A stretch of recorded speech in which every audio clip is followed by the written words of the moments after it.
देना चाहती हूँ कि समय और समझदारी दोनों एक साथ नहीं आती।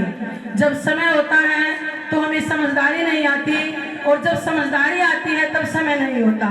प्यारे विद्यार्थियों, शिक्षक आपको यही हुनर सिखाते हैं कि आपके जीवन में समय पर समझदारी विकसित हो, कि आप दुनिया को कुछ करके दिखाएं, क्योंकि दुनिया देखना पसंद करती है, सुनना पसंद नहीं करती।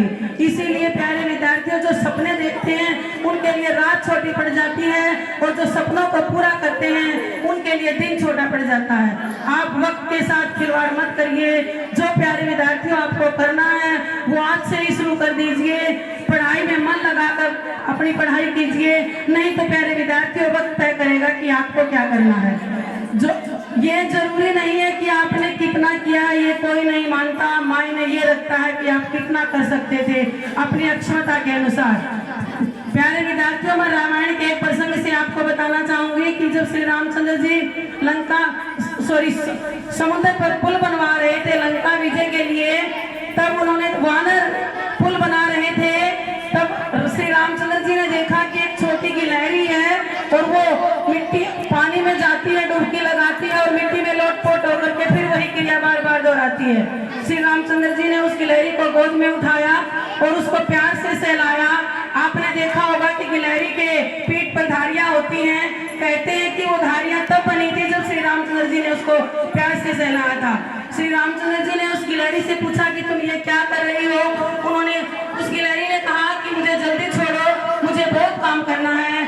श्री रामचंद्र जी ने पूछा कि तुम्हें क्या काम करना है। तब गिलहरी ने कहा कि कोई राम है, वो लंका पर पुल बना रहा है, मैं अपना काम कर रही हूँ। तब श्री रामचंद्र जी ने कहा कि तुम्हारे 4 कण मिट्टी में जाने, समुद्र के पानी में जाने से कैसे पुल बनेगा।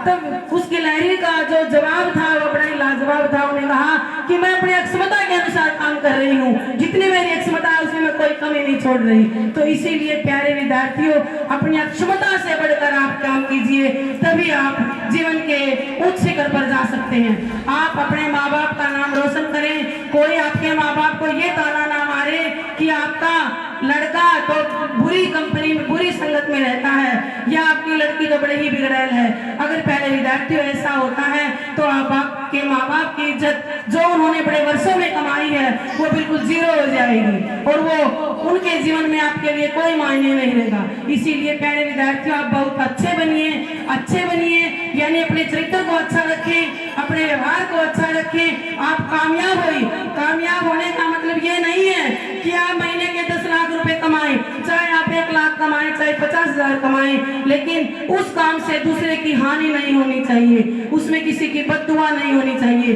क्योंकि ऐसा कमाया हुआ पैसा हमारे जीवन में बहुत काम आता है और हम एक अच्छे नागरिक, अच्छे पुत्र, अच्छे इंसान समाज में बनकर उभरते हैं। प्यारे विद्यार्थियों, माँ बाप और गुरुजी सबसे अच्छे हमारे शुभ चिंतक होते हैं। कहते हैं कि मेरी तकदीर में एक भी गम नहीं होता, अगर मेरी तकदीर लिखने का हक मेरी माँ को होता।